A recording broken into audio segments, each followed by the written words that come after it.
오늘 성문박, 그 영문박에 대한 이야기가 많이 나오죠. 오늘 우리가 이제 성찬 예배로 우리가 드리는데요.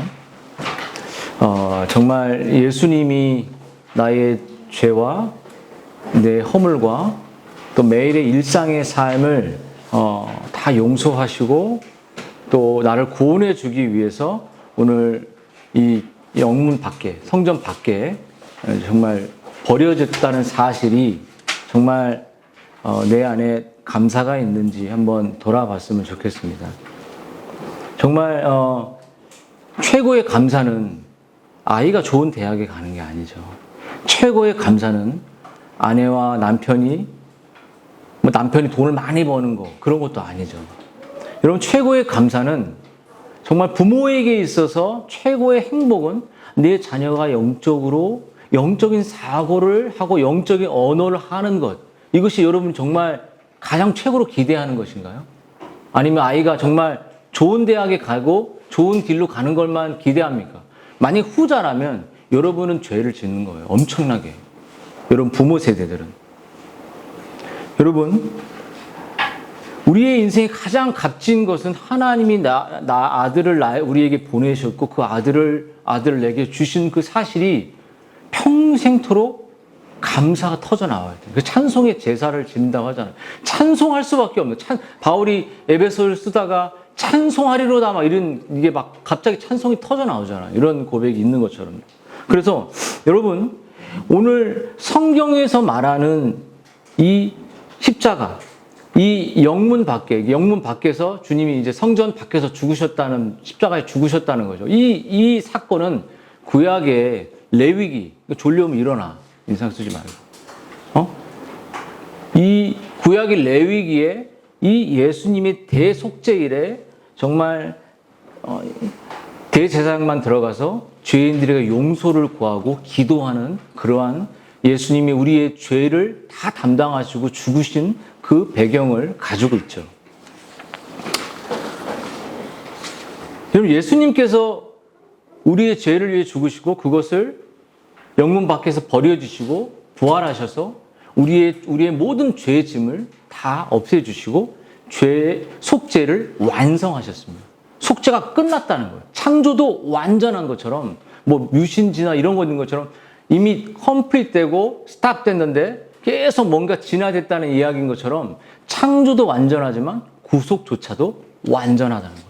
그러니까 우리는 더 이상 그리스도의 구속에 버려진 그리스도에게 더 이상 덧붙일 것이 없다는 사실을 우리가 믿는 삶을 살아야 된다는 거죠. 그러면 영문 밖에, 성전 밖에 버려졌다. 그 의미가 무엇인지를 좀 살펴볼 필요가 있습니다.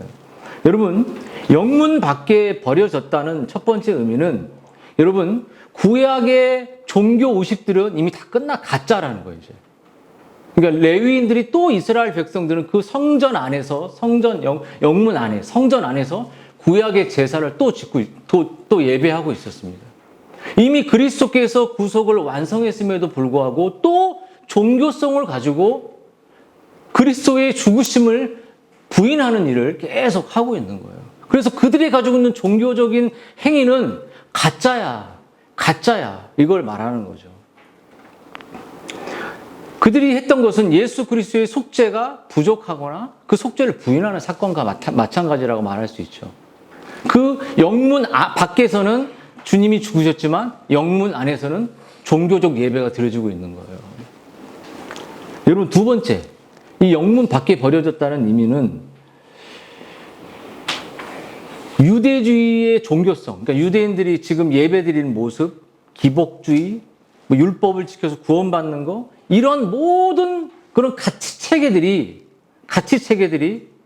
그 체계들로부터 우리가 그것을 버려야 될 것을 엄하게 명령한다는 거예요. 그러니까 내가 교회 다니면 구원받고 또 헌금하면 복받고 또 그런 행동들, 그런 모든 것들이 예배에 이사야가 말하는 예배 뜰만 밟고 있는 것들, 이런 것들이 다 이런 체계들로부터, 이런 마음의 태도로부터 벗어나고 뛰쳐나가라는 거죠.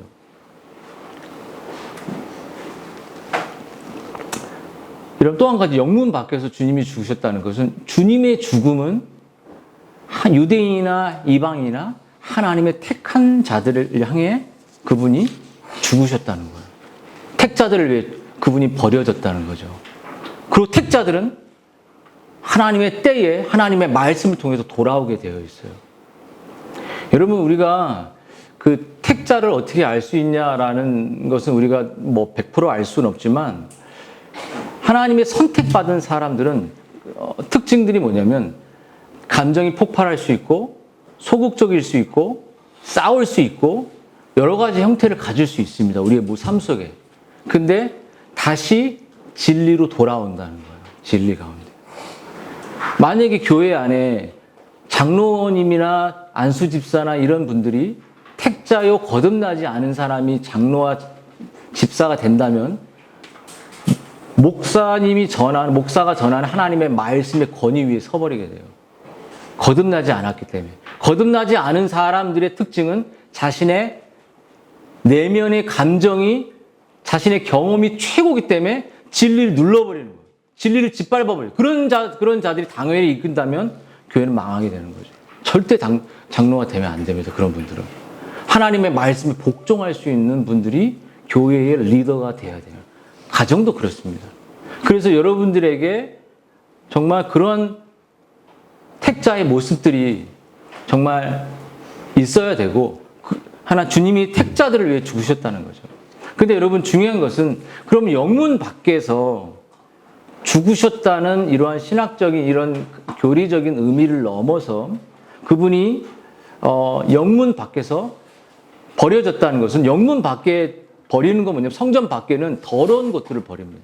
쓰레기, 제사 드린 찌꺼기, 정말 악취나는 부정한 것들이 성전 밖에 버려지거든요.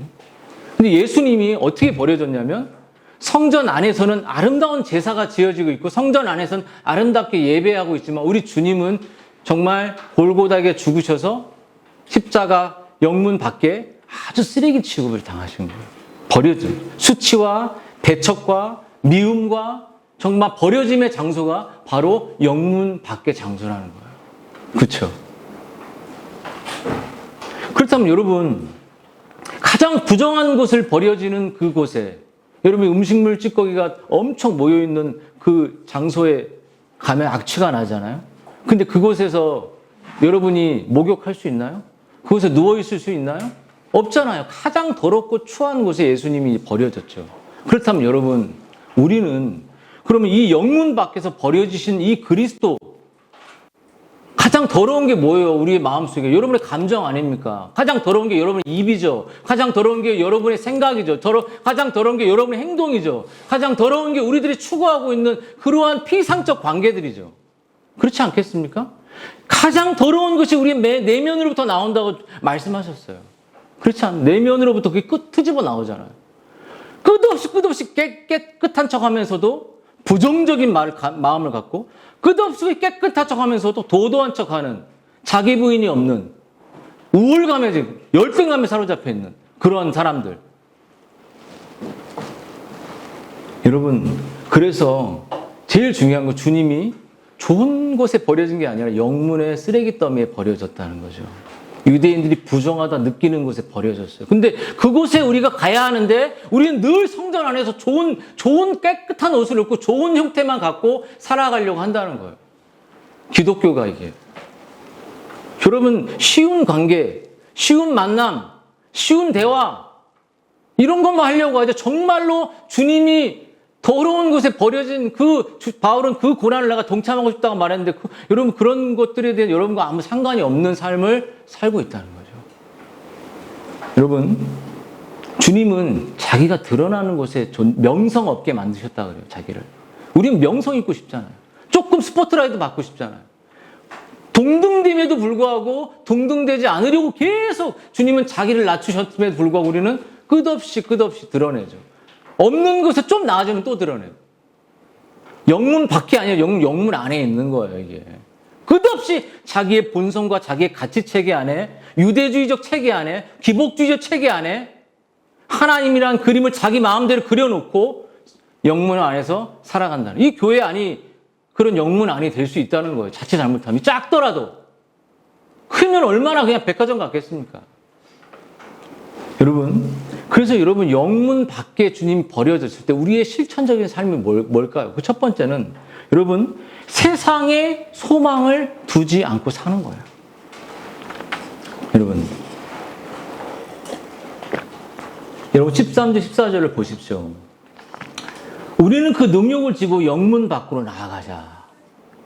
그러니까 주님이 받은 그 고난을 우리가 알고 영문 안에 있자, 영문 밖에 나가자. 영문 밖에 나가자는 거예요. 무슨 말이냐면 영문 밖에 기독교적인 체계관, 기독교적인 가치관, 기독교적인 진리를 가지고 나가야 되는데 계속 영문 안에서 가둬놓고 우리는 그 삶을 살아간다는 거죠. 여러분, 어째서 예루살렘 성 사람들이 예수님을 성 밖에 십자가에 못 박았을까요? 구약의 전통에 따른 것이고 전통에 따르면 가장 부정한 것이 예루살렘 성 밖에서 버려지는 거예요. 가장 더러운 곳에, 부정한 곳에 예수님이 버려졌어요. 그 부정한 찌꺼기가 바로 누구 겁니까? 우리들 거잖아요.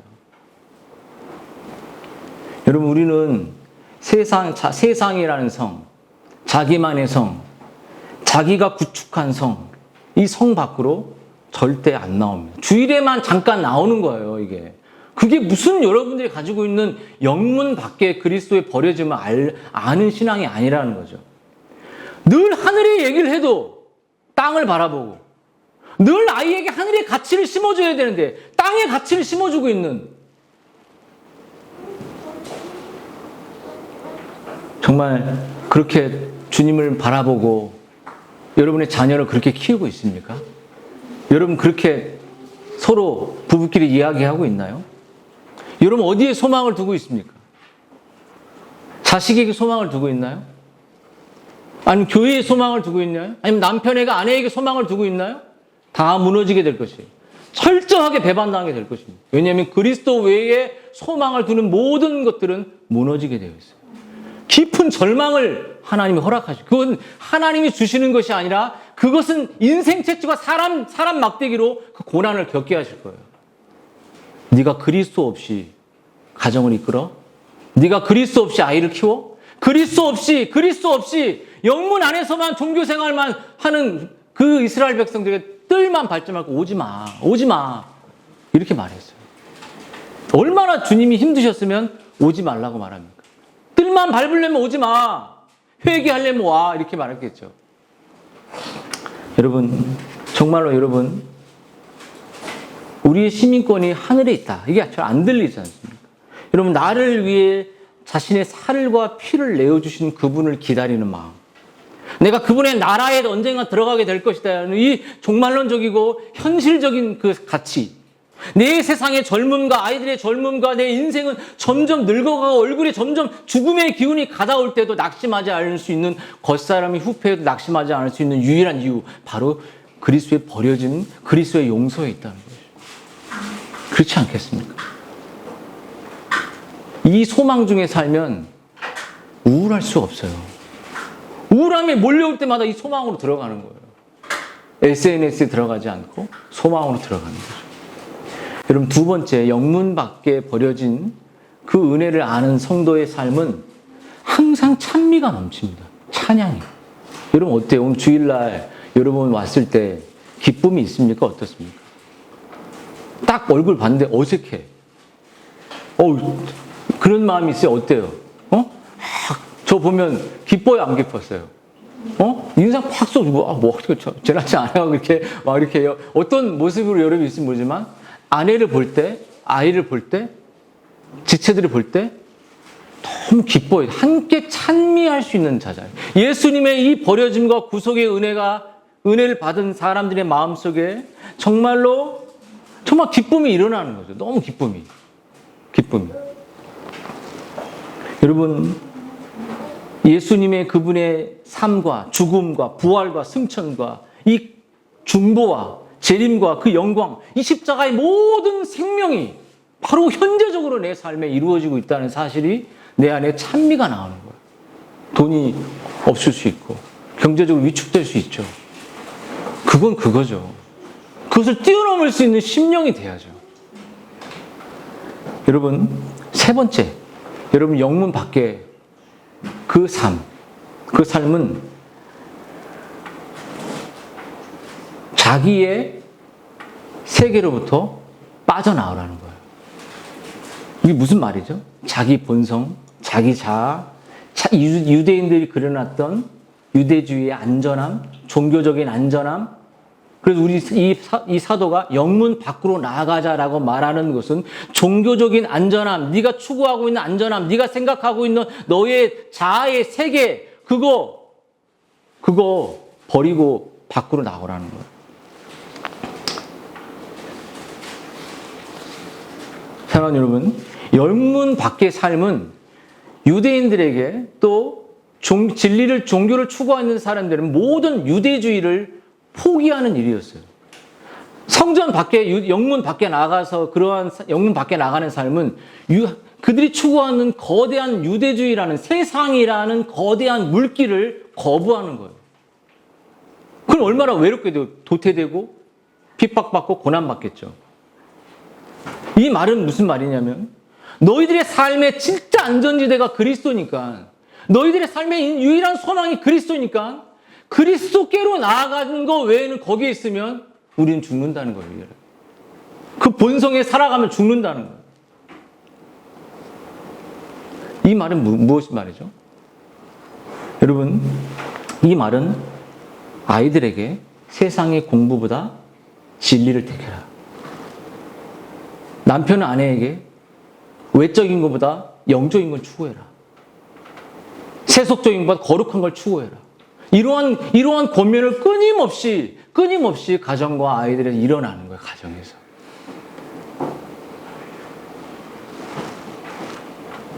여러분, 내 자녀들이 앞에 미래보다, 유익보다 예수님을 선택해라. 이거 되게 쉬운 말입니까? 어려운 말입니까? 여러분, 이게 일어나지 않으면 아이들은 세속적으로 갈 겁니다. 계속적으로. 이게 제가 공부하지 말라는 뜻입니까? 아니죠. 이 진리를 알면, 영문 밖에서 죽으신 그리스도의 진리를 알면 내 인생의 목적이 바뀌니까 그리스도를 위해 살 수밖에 없겠죠. 여러분, 계속 매 순간 하나님의 은혜를 의지해서 영문 밖으로 정말 그리스도가 짊어진 고난, 그리스도가 추구했던 그 자아를 죽이는 일, 그리스도가 복종했던 그 사건, 그 길로 가라는 거예요. 여러분, 다섯 번째, 영문 밖으로 나가는 것은 그리스도와 인격적으로 방해하는 모든 것으로부터 떠나라. 여러분, 그것이 사회적이든, 여러분, 재정적이든, 정치적이든, 자녀의 교육이든, 여러분, 그리스도와 깊이 알아가는 것을 방해하는 것을 멈춰버리는 거예요. 여러분, 어떻습니까? 아이들에게 저 보세요. 정말 성경을 읽었니? 기도했니? 부모가 기도해 주는 그 삶도 없으면서 다른 것들을 강요해요. 여러분, 남편이 아내를 위해서 기도하고 아내가 남편을 위해 기도하는 그런 일들이 일어나야겠죠. 여러분, 정말 아내가 영적으로 소홀히 거기는 것도 있다면 어떻게 해야 될까? 남편이 잡아버려야겠죠. 남편이 영적으로 긴장해 진리를 향해 나아가자면 그 아내가 무릎 꿇고서라도 여보 이 길로 가면 안 돼라고 말해야 되겠죠. 자녀에게 영적으로 방해되는 것이 있다면 과감하게 뺏어버리는 거예요. 과감하게 그것을 벗어나라고 말을 해야겠죠. 여러분, 그럴 수 있는 사람이 왜 그렇게 가능할까요? 여러분, 예수님이 영문 밖에서 버려진 그 가치, 그분의 속죄를 진짜로 믿고 알아가는 배설물이 돼버리는 거예요. 사랑하는 여러분, 여섯째, 여러분, 영문 밖에 버려진 자의 삶은 가르치는 가정의 리더와 교회의 리더를 존경하며 복종하며 살아가야 한다는 거예요. 여러분, 복종한다는 말이 있잖아요, 여기. 그리고 그 리더들은 경성한다, 깨어있다 이렇게 말했어요. 여러분, 어떻습니까? 마귀가 우리의 가정을 무너뜨리는 가장 쉬운 방법은 영적인 리더의 권위를 무시하는 겁니다. 여러분, 그 마귀의 앞잡이 속에 여러분 끌려다니는 거예요. 여러분, 가정 안에, 교회의 영적 리더는 누굽니까? 목회자죠. 그렇죠. 가정의 영적 리더자는 누군가요? 남편이죠. 그렇죠. 아이들의 영적 리더는 엄마일 수 있죠. 그러면 여러분, 그 리더의 가치가 세속적이지 않다면 성경적이라면 복종해야 됩니까? 안 해야 됩니까? 복종해야 됩니다. 복종 안 하잖아요? 그럼 아이들이 오히려 대적하게 될 겁니다. 아이들의 때가 되면 그 가정의 모든 질서가 다 와해돼서 덤비게 되고 무너지게 돼요. 이미 가정의 그 리더십이 무너졌기 때문이에요. 여러분, 이 목자들은 어떻게 되냐면 깨어서 그 영혼을 지키는 겁니다. 정말 자녀들이 또 가족들이 영적인 상태가 정말 세속적이 되지 않도록 정말 영문 안에서 교회 왔다 갔다 하는 것 정도로 만족하는 그들에게 정말 그 영혼을 지키기 위해서 깨어서 경성해서 두드리고 가만히 있으면 지켜지는 게 아니잖아요. 나팔을 불고 가슴을 치고 질문을 던지고 전쟁을 피 흘릴까 싸우고 이러면서 지키는 거예요. 전쟁을 다 피가 납니까? 안 납니까? 나잖아요. 근데 그냥 안 싸우질 않아, 영적으로.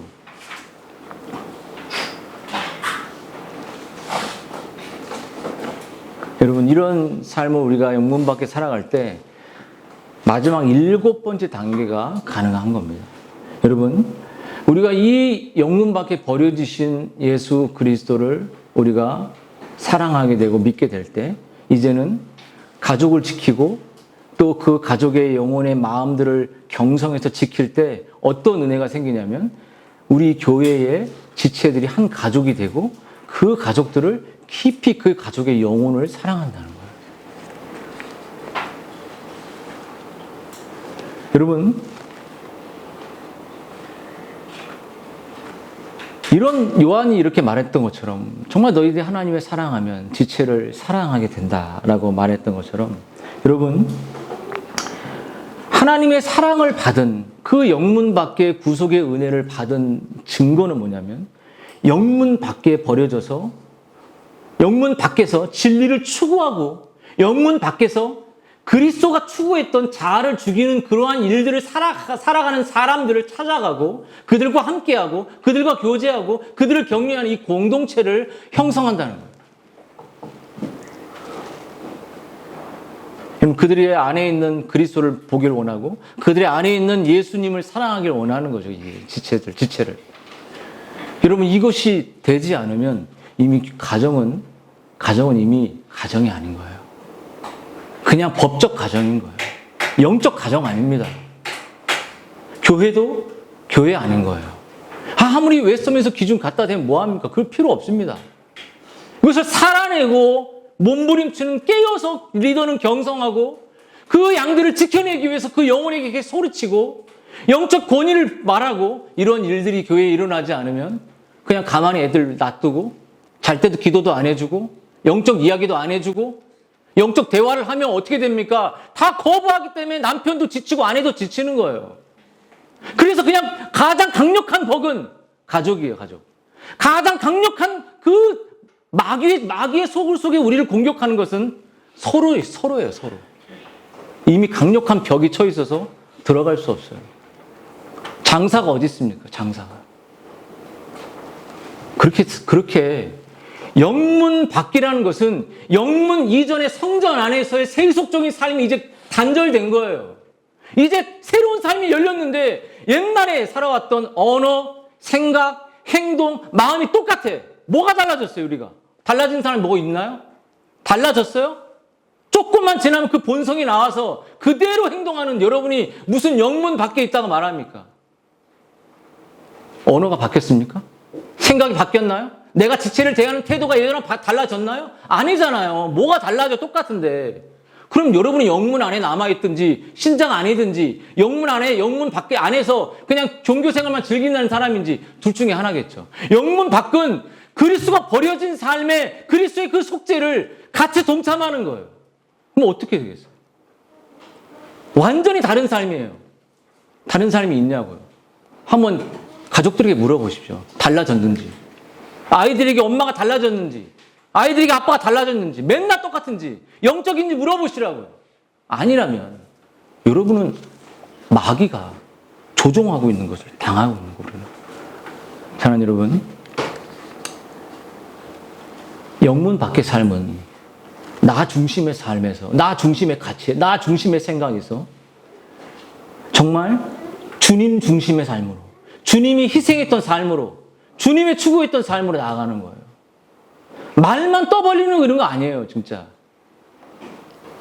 그 삶의 핵심은 가족과 넘어서 지체로 가는 거예요. 근데 우리 지체도 어떻습니까, 여러분? 언제나 기질 안에서 이렇게 다가갑니까? 할 수 있습니까? 여러분, 그러므로 우리는 매일의 삶이 영문 밖으로 나아가는, 영문 밖으로 나아가자 하잖아요. 여러분이 좋아하는 모임에만 가려고 하지 마시고, 여러분이 좋아하는 곳에만 가려고 하지 마시고, 그건 여러분이 좋아하는 거예요. 그것이 우리의 공동체의, 지체의, 한 영혼의 정신 차려서 할 때. 여러분, 정말 오늘 이 성찬을 할 때 나를 구원해 주셔서 성문 밖에 버려주신 그리스도의 몸과 피를 먹는 겁니다. 그것을 기념하는 거예요. 나도 그래서 내 세상으로부터 나와서 진리의 세상으로 가리라. 진리가 추구하는 길로 가리라. 이것을 다시 각오하는 시간이에요. 여러분, 본성의 삶에서 정말 말씀에 순종하는 영문 밖의 삶으로 여러분 모두가 나아가기를 주님의 이름으로 축원드립니다.